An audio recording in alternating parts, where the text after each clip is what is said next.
Chapter 2. The rain had been falling steadily for several minutes before Mary noticed it and switched on the windshield wiper. At the same time she put on the headlights. It had gotten dark quite suddenly, and the road ahead was only a vague blur between the towering trees. Trees? She couldn't recall a stretch of trees along here the last time she'd driven this way. Of course, that had been the previous summer, and she'd come into Fairvale in broad daylight, alert and refreshed. Now she was tired out from 18 hours of steady driving, but she could still remember and sense that something was wrong. Remember. That was the trigger word. Now she could remember, dimly, how she'd hesitated back there about a half hour ago, when she came to the fork in the road. That was it. She'd taken the wrong turn.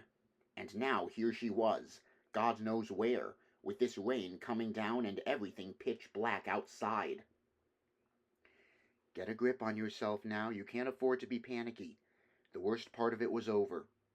It was true, she told herself. The worst part was over. The worst part had come yesterday afternoon, when she stole the money.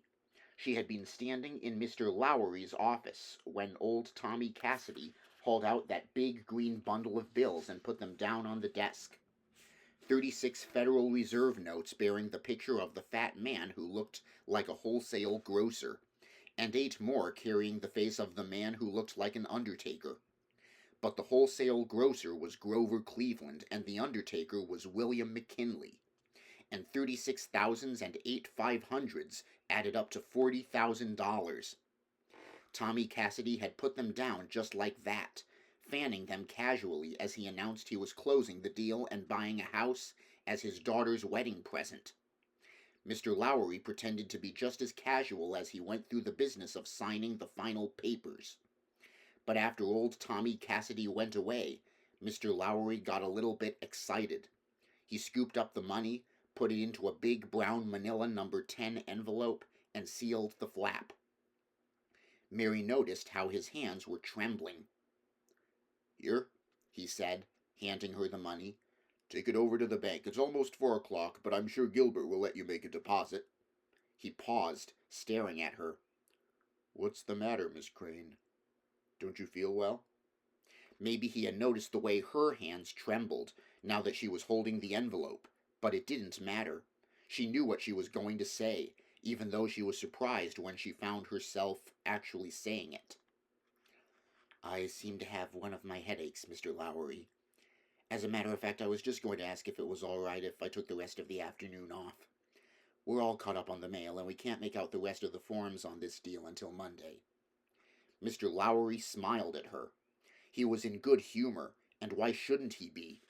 5% of 40,000 was $2,000. He could afford to be generous. "Of course, Mrs. Crane, you just make this deposit and then run along home. Would you like me to drive you?" "No, that's all right. I can manage. A little rest." "That's the ticket. See you Monday, then. Take it easy. That's what I always say." In a pig's ear, that's what he always said. Lowery would half kill himself to make an extra $1, and he'd be perfectly willing to kill any of his employees for another 50 cents. But Mary Crane had smiled at him very sweetly, then walked out of his office and out of his life, taking the $40,000 with her. You don't get that kind of an opportunity every day of your life. In fact, when you come right down to it, some people don't seem to get any opportunities at all. Mary Crane had waited over 27 years for hers.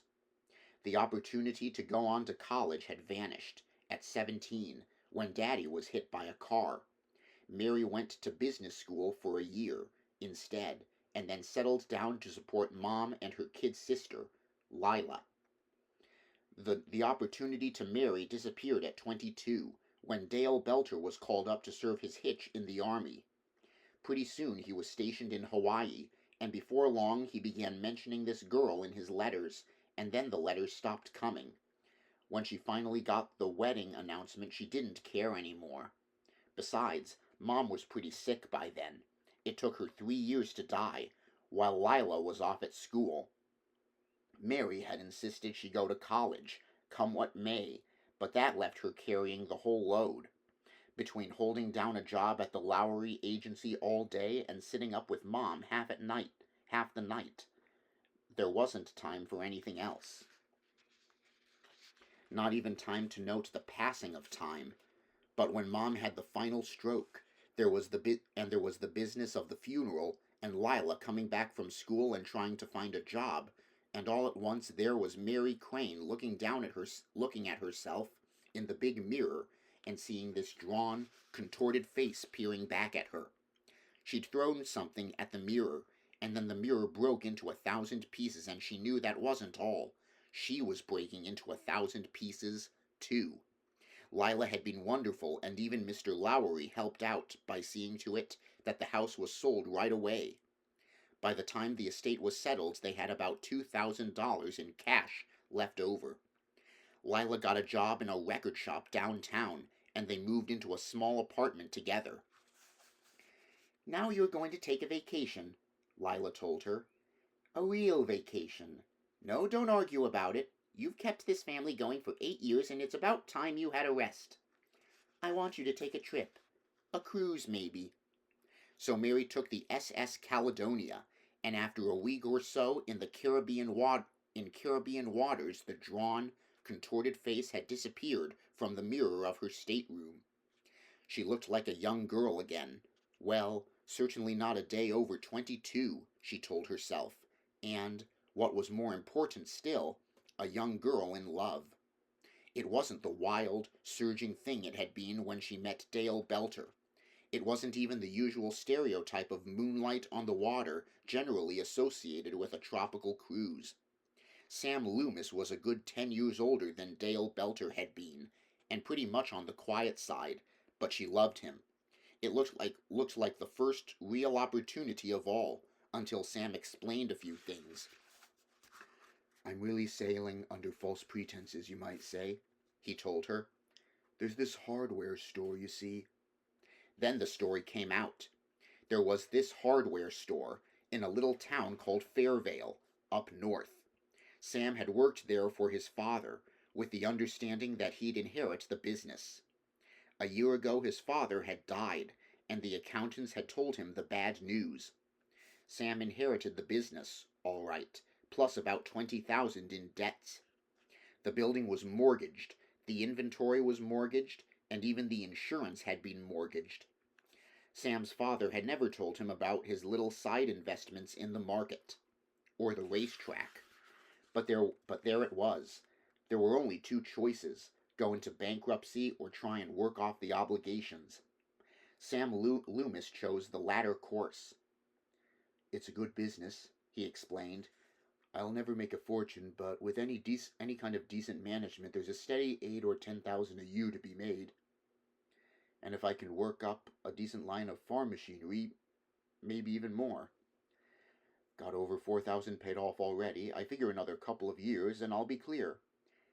"But I don't understand. If you're in debt, then how can you afford to take a trip like this?" Sam grinned at her. "I won it in a contest. That's right, a dealer's sales contest sponsored by one of these farm machinery outfits. I wasn't trying to win a trip at all, just hustling to pay off creditors.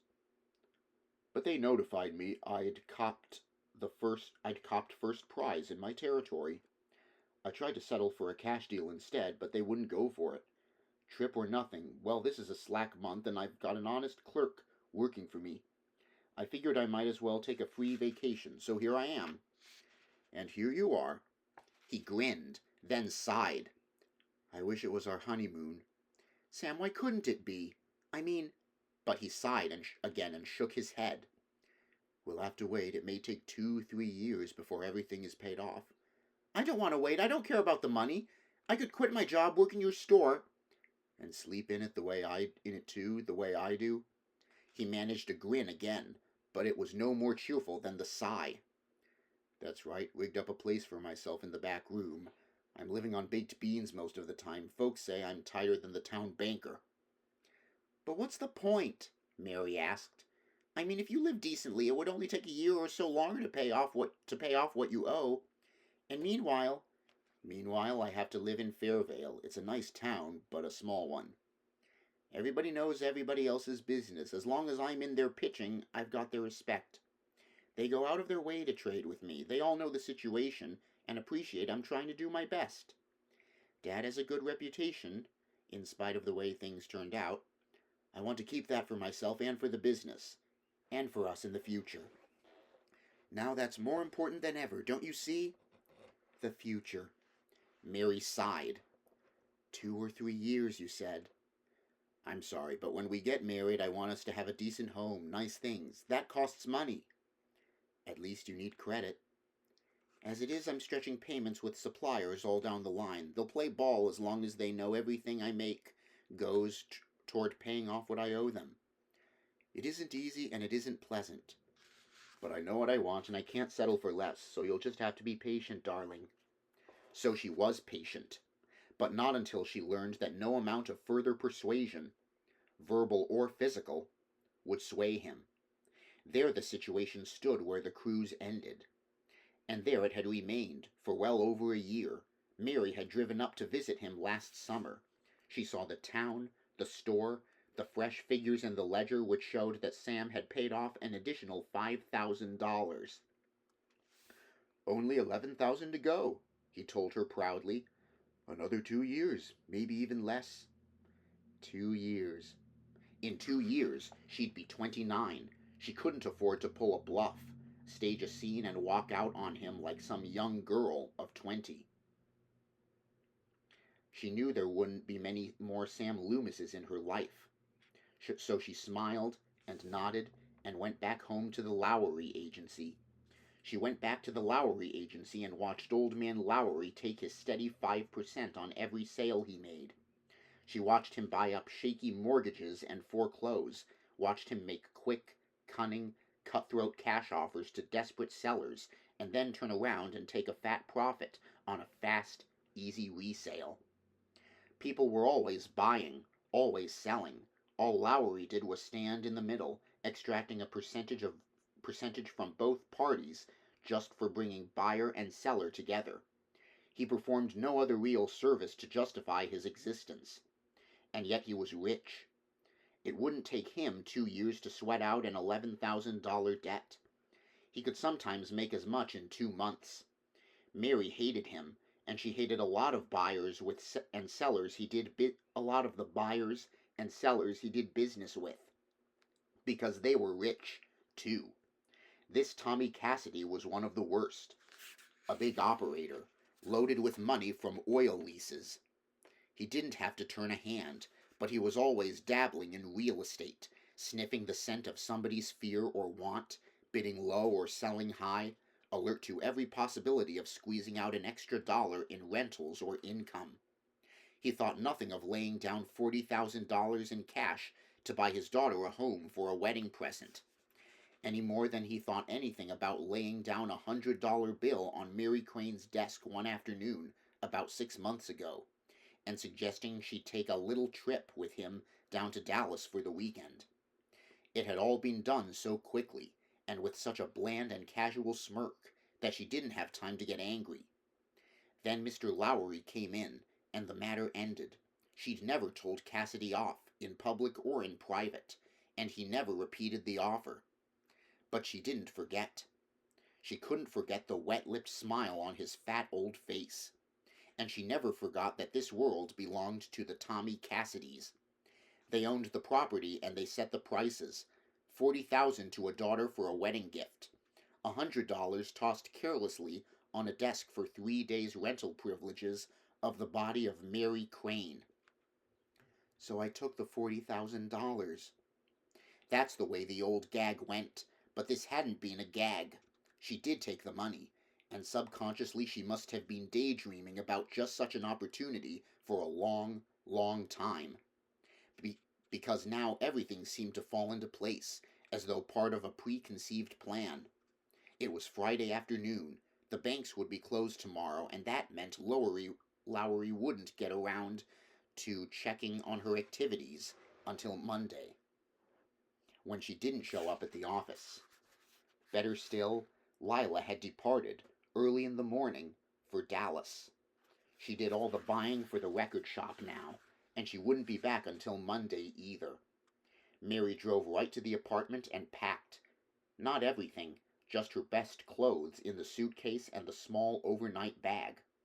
She and Lila had $360 hidden away in an empty cold cream jar, but she didn't touch that. Lila would need it when she had to keep up the apartment alone. Mary wished that she could write her sister a note of some kind, but she didn't dare. It would be hard for Lila in the days ahead. Still, there was no help for it. Maybe something could be worked out later on. Mary left the apartment around 7. An hour later she halted on the outskirts of a suburb and ate supper, then drove in under an OK used car sign and traded her sedan for a coupe. She lost money on the transaction, lost still more early the next morning when she repeated the performance in a town 400 miles north. Around noon, when she traded again, she found herself in possession of $30 in cash and a battered old heap with a crumpled left front fender. But she was not displeased. The important thing was to make a number of fast switches, cover her trail, and wind up with a junker that would take her as far as Fairvale. Once there, she could drive further north, maybe as far as Springfield, and sell the last car under her name. How would the authorities trace down the whereabouts of a Mrs. Sam Loomis, living in a town 100 miles from there? Because she intended to become Mrs. Sam Loomis, and quickly. She'd walk in on Sam with this story about coming into the inheritance. Not $40,000. That would be too large a sum, and might require too much explanation. But maybe she'd say it was 15, and she'd tell him Lila had received an equal amount, quit her job abruptly, and gone off to Europe. That would explain why there was no sense inviting her to the wedding. Maybe Sam would balk about taking the money, and certainly there'd be a lot of awkward questions to answer, but she'd get around him. She'd have to. They'd be married at once. That was the important thing. She'd have his name then, Mrs. Sam Loomis, wife of the proprietor of a hardware store in a town 800 miles away from the Lowry Agency. The Lowry Agency didn't even know of Sam's existence. Of course they'd come to Lila, and she'd probably guess right away. But Lila wouldn't say anything, not until she contacted Mary first. When that time came, Mary would have to be prepared to handle her sister, keep her quiet in front of Sam and the authorities. It shouldn't be too difficult. Lila owed her that much, for all the years Mary had worked to send her through school. Perhaps she could even give her part of the remaining $25,000. Maybe she wouldn't take it. But there would be some solution. Mary hadn't planned that far ahead, but when the time came, the answer would be ready. Right now she had to do one thing at a time, and the first step was to reach Fairvale. On the scale map it was a distance of a mere 4 inches. 4 insignificant inches of red lines from one dot to another. But it had taken her 18 hours to get this far. 18 hours of endless vibration, 18 hours of peering and squinting in headlight glare and sunlight reflection, 18 hours of cramped contortion, of fighting the road and the wheel and the dulling, deadly onslaught of her own fatigue. Now she had missed her turn and it was raining. The night had come down and she was lost on a strange road. Mary glanced into the rear-view mirror and caught a dim reflection of her face. The dark hair and the regular features were still familiar, but the smile had gone and her full lips were compressed to a taut line. Where had she seen that drawn, contorted countenance before? In the mirror after Mom died, when you went to pieces. And here, all along, she'd thought of herself as being so calm, so cool, so composed. There had been no consciousness of fear, of regret, of guilt. But the mirror didn't lie. It told her the truth now.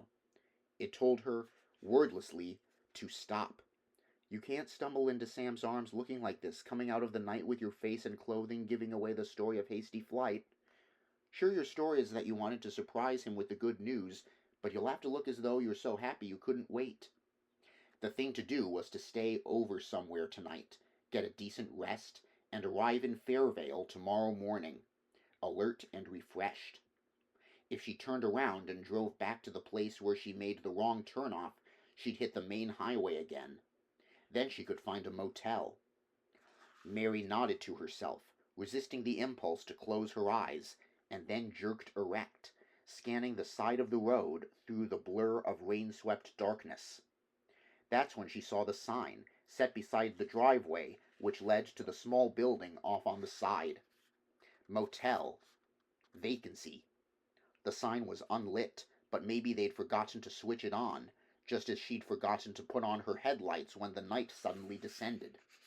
Mary drove in, noting that the entire motel was dark, including the glass front cubicle on the end which undoubtedly served as an office. Maybe the place was closed. She slowed down and peered in, then felt her tires roll over one of those electric signal cables. Now she could see the house on the hillside behind the motel. Its front windows were lighted, and probably the proprietor was up there. He'd come down in a moment. She switched off the ignition and waited. All at once she could hear the sullen patter of the rain and sense the sigh of the wind behind it. She remembered the sound, because it had rained like that the day Mom was buried, the day they lowered her into that little rectangle of darkness. And now the darkness was here, rising all around Mary. She was alone in the darkness. The money wouldn't help her, and Sam wouldn't help her, because she'd taken the wrong turn back there and she was on a strange road. But no help for it. She'd made her grave now, and now she must lie in it. Why did she think that? It wasn't grave, it was bed. She was still trying to puzzle it out when the big dark shadow emerged out of the other shadows and opened her car door.